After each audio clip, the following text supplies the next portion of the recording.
What's going on, traders? Welcome to my stream. Today's Tuesday, and I had a really good trade for Mago. Mago this morning had news that we had 50 million Bitcoin treasury investment, and the stock spiked in the morning from like $1.60 up to about $4, and then due to the float structure, this stock was gapping up around 300%. I think about 200%. And due to this flow structure, we discussed that this could be, short based on the pre-market highs at around open. So I ended up shorting at around 360, and I covered at like 250. I ended up netting um 32,099 on one ticker. So let's talk about all that and my trades on this ticker. These are the trades and my P&L for this ticker. So MNGO is very basic. We came into our radar over here and it was extremely, actually my first long was over here, 210. Actually my first long 211, and actually sold at 217 because all this chop. So initially I saw this downtrend right about here, right there, and I started buying it. This is the area that I started seeing it. Anyway, I looked at the chart. The chart was trying to break 220, so we're over here. So in my mind, if I would have bought it at 220, I looked at the next resistance point is 270. So I was planning to buy it at 220 or 215 and to go to 270. That was my initial plan. And right about here, this is where it gets interesting. As you know, I scan around 7 stocks at the same time. So I was looking at all the other tickers, and these other tickers were not holding VWAP, and this stock was the only stock holding VWAP. VWAP is displayed by this red line right about here. So what I did was I actually relonged it. I actually had some 240-ish. So my first trade was over here. Oh, let's see, we can. So my first trade was this one. So I made like nothing. Initially, I started chasing it a little bit more.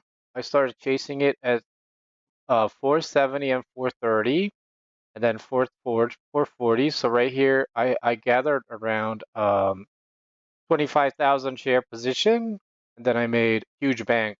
I made around I think it was a 10% win on 25,000 position. I could have gotten a little bit sooner. My plan was to pretty much buy it as we pretty much we made a higher high on the 1 minute and try to sell into next resistance point of 274. Soon enough, I did. So I sold most at 274, and sadly, I sold most right here from here to here. I sold most of it, and actually had 220 long. And soon enough, the ticker actually exploded here to 360. So this is where things get interesting, in my opinion, because the stock was gapping up, and you can see MLGO here. The stock at that point, right about here, I think if I were gonna see, right about here at about 4 o'clock. Let me look at the pre-market scan right here at around, what is it? Right here at around 9 o'clock. Let me see, what is the percentage gains? So what I like to do is I usually like to scan them by percentage gains. As you can see, so here Mogo was up around 200%, and the float on it was around 20 million. So 20 million is a pretty high number, because it wasn't like a micro float. It was more of a medium-sized float. And as you might not already know, for a stock to be up, 200% on a 20 milli float is pretty big. So what I did was I started a short position, risking off the pre-market highs. So I usually waited until the stock made a pre-market high. So the pre-market high was $4. So I started short right around here, about 380. Let's see if I got some 380s filled. I got right here. right here, 368 and 375. Right here. These are my sell orders right here. So right here, I think those are it. No, those are no, I'm sorry. These are my sell orders. No, these are my sell orders. So I initially bought it long. As you can see that what did I just press? So as you can see that I initially bought it long, and I bought it long from like 270 to 240. I bought it long 230 and sold 275. And now I started short. So my shorts were right here, right here. This was my first short, right here, right here, 379 and then 351. These are my two big shorts that I actually hit on it. 379. So these were my shorts. My first shorts was right here. And then as we came back and we got a confirmation, I actually added to 351. And after that, it was just straight to the gutter. I covered most of my shares right here, between around 286 to 265. I covered most 295, 289. My best cover was 252. So this was a big chunk of my profit. And what I did was I also waited until the stock bounced. I actually reshorted right about here. I actually told the chat just now that I actually reshorted. Right here, I told the chat right here, re-enter short Mogo 303, plan to cover at the market's close. So I reshorted it right about here. It actually squeezed against me for about 20 cents. And then after it squeezed for 20 cents, it crashed just like that for 40 cents. So I was like, phew, that was a good hold.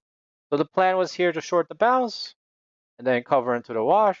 Soon enough, I covered into the wash, and that was it. So my trade has been a total of around 32K on this ticker. I actually did take two losses.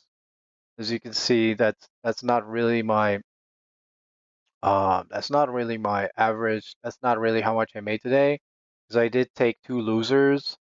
So don't like think I don't take losses. So my P&L actually looks something like this right now.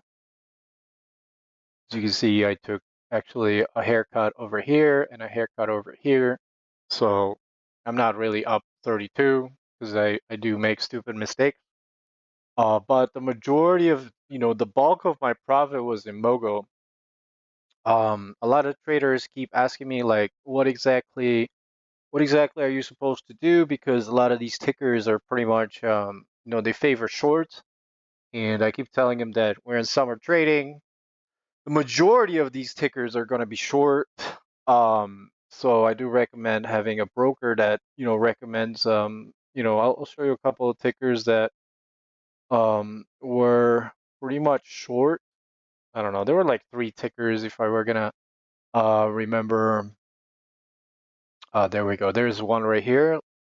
There's this ticker that I was pointing out to the chat. This is a short the daily resistance right about here at around 370 ELWS this morning. And there was another ticker, another short the daily resistance WNT. So, these tickers that I pointed out to the chat. So, actually I was long on them sadly. But during summer trading, these tickers are primarily short bias. Either what I've been seeing is either short daily resistance on two of them, or if you wake up in the morning and try to catch the one mover.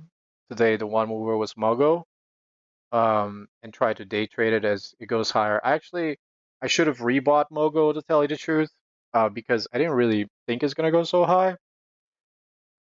I should have rebought it right about here, right here, I think, right here at around 320, and it actually went to $4. So I could have rebought this wedge here. It went up much higher than we all thought. Mogo daily resistance, if I were going to look at the daily, was around 430. You can see on the daily here. I didn't think we're gonna push to 4. I actually didn't think it was gonna break the pre-market highs because it did have room. If you see so on the daily here, you look at some resistance levels. It had resistance at 430. We were discussing that.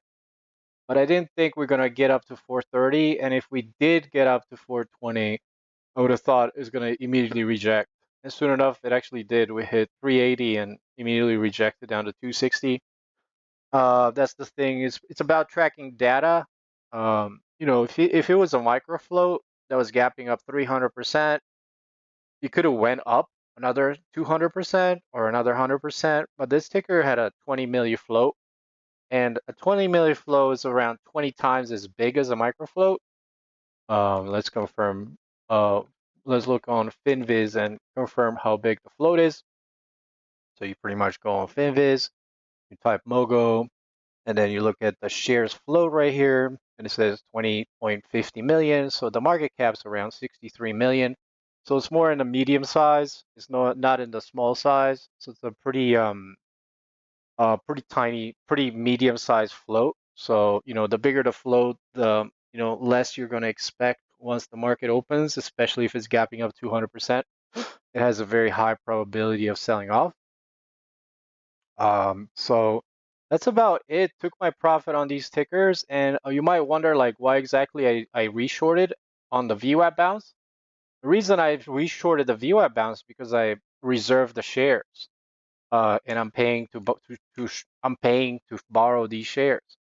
Like I'm paying a lot of money to borrow these shares, and what I want to explain to you guys, you can cover your short and reshort it again, and you don't have to repay the borrow fee. So even if you were long, even if you were short, a lot of traders made money, especially long.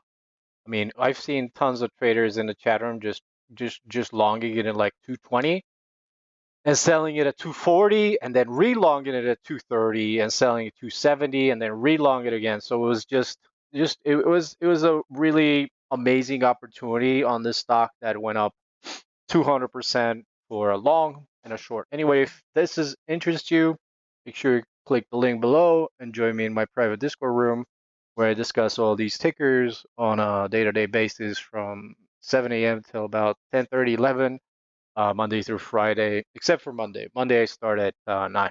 Other than that, thank you guys for watching this video, and for educational purposes only, as always, and have a good one.